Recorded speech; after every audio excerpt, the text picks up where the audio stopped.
Hello everyone, welcome to part 3. Once again, this is just a very basic tutorial.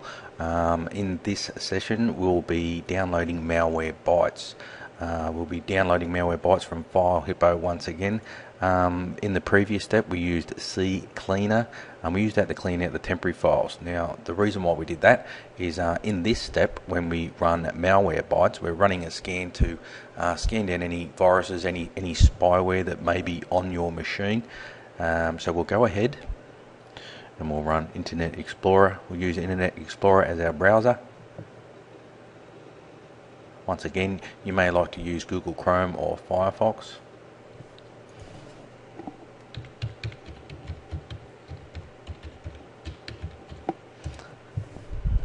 Okay, away we go to FileHippo.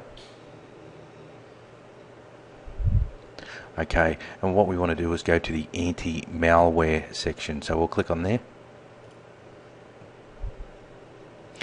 We can run this separate from any virus you have on your system running already. And here it is here. This is what we're looking for: Malwarebytes anti-malware.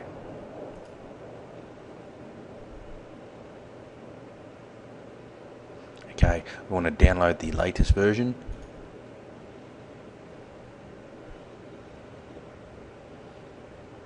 Okay, and we'll click run. It may be different if you're in your browser, if you're already using Chrome or Firefox, but it's all pretty much the same principle. So we'll click run.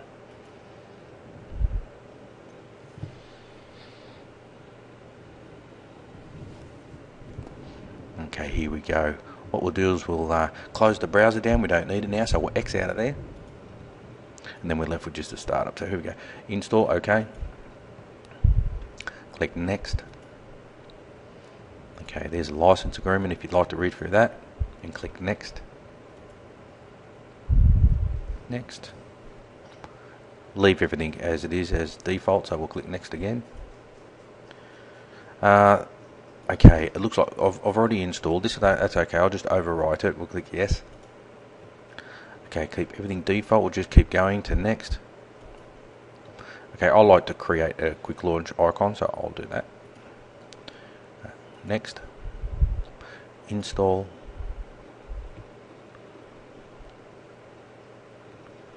Okay, now sometimes when you download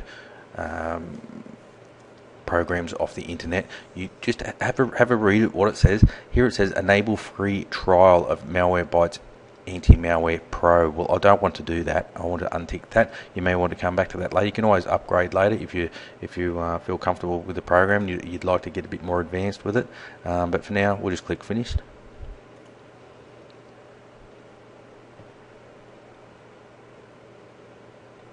Okay, what it's doing now is downloading the latest virus definitions.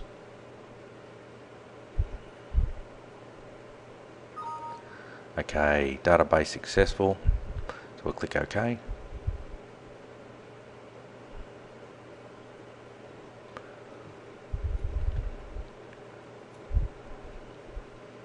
Okay, here we go. You can perform a quick scan. Or you could, a good idea would be, if this is the first time you run it, you perform a full scan.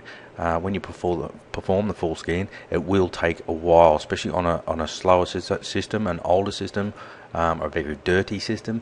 Everything else, all these tabs along here, don't worry about those. We really don't have to worry about those now. We'll leave them at default. We'll keep it nice and basic.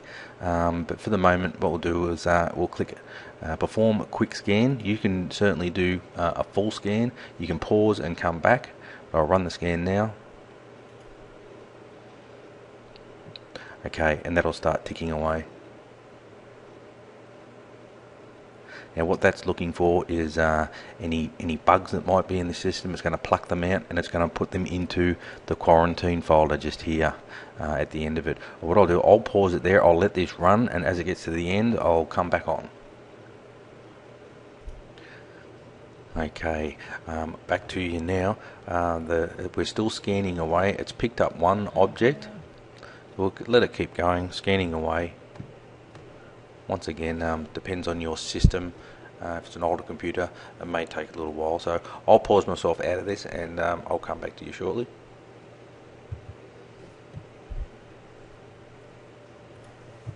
Okay, the scan is finished, and this is what's popped up on the screen. The scan completed successfully. Click Show Results to display all detected objects. So we'll click OK. Alright, Show Results. We'll click on there. Okay, there we go. There's a little bug in there, so what we'll do, we will highlight that one. We'll go Remove Selected. Okay, it will spit out a notepad. It will spit out a file. You don't really need to know about this. It is all garble. You don't really need to know about it. So we'll just X out of there. Okay, it says urgent. You must restart your system to remove all active threats properly. Click yes to restart now. You can go ahead. You can do that. It will automatically restart your PC for you. We've removed a bug. What we'll do, it won't go any further than that. I'll X out of there, and I hope that helps. We do have more to go. Don't forget to subscribe, leave a comment below, say hello, and I'll see you in the next tutorial.